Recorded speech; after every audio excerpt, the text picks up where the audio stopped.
Hello and welcome to Camel Finance. I'm your boy Camel, and I want to start by playing you a clip from yesterday's video. If you haven't seen it, go back and watch that. Here it is. I've said before on this channel, my plan is to trade the breakout of this line. You could of course take a long here and put a stop below this low, but for me, experience has told me that just because we got a strong daily close yesterday doesn't necessarily mean that this is going to follow through. So I'm going to proceed with caution here. I'm not looking to dive in. And I also said this about Bitcoin. Bitcoin still sideways. I wonder how many people got trapped yesterday on this 5-6% pump, whatever it was.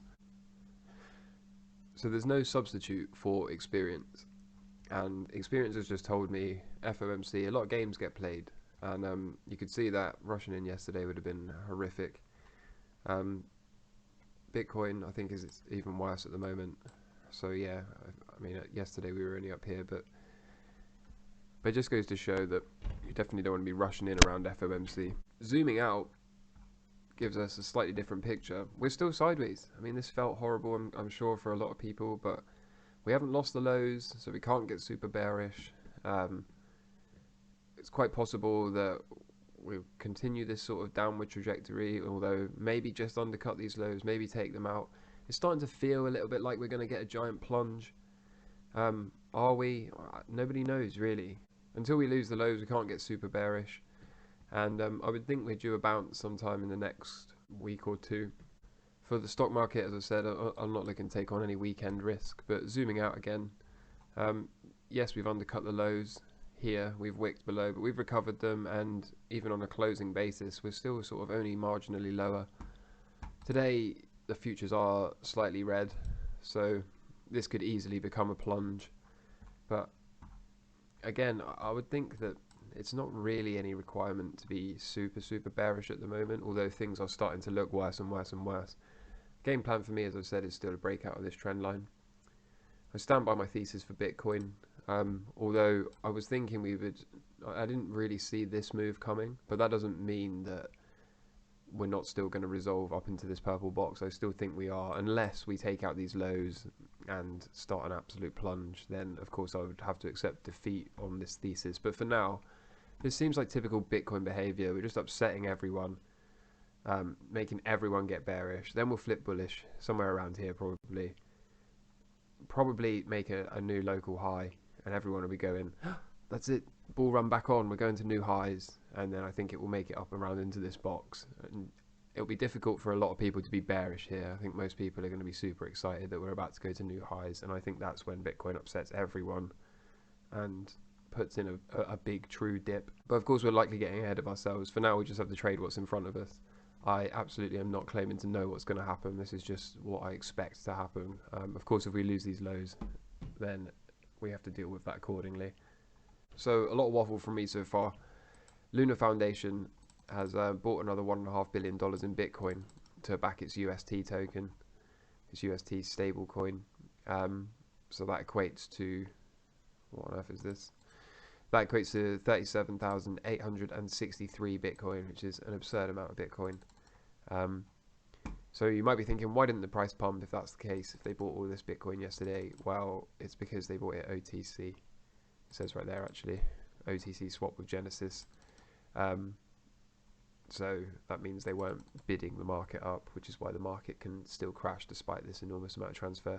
But the important thing to realize is big money is still interested in acquiring Bitcoin regardless of this price action, which of course, as I've already said, as you zoom out, seems kind of irrelevant.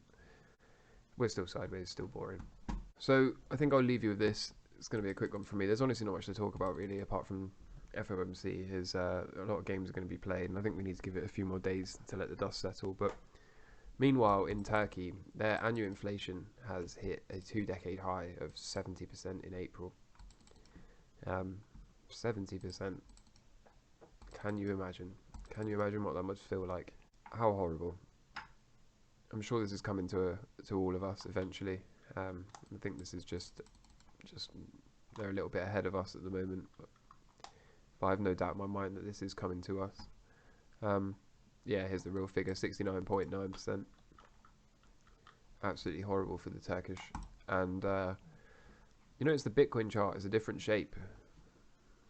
keeps making new highs. I know we've got a lower high here. But this is Bitcoin priced against the Turkish lira. So I also have no doubt that we're going to experience something similar to this as and when the time comes for Bitcoin. Yesterday, the Bank of England also raised interest rates to 1%.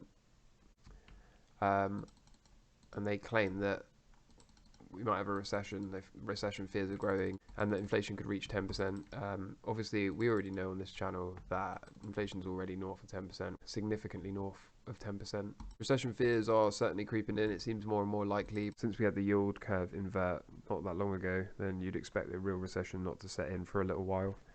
And so, in summary, not much to say really. Coming into the weekend, I am still proceeding with caution. I'm still not looking to jump in front of any trains. I am glad that I have seen enough FOMCs to know not to go jumping in after the pump.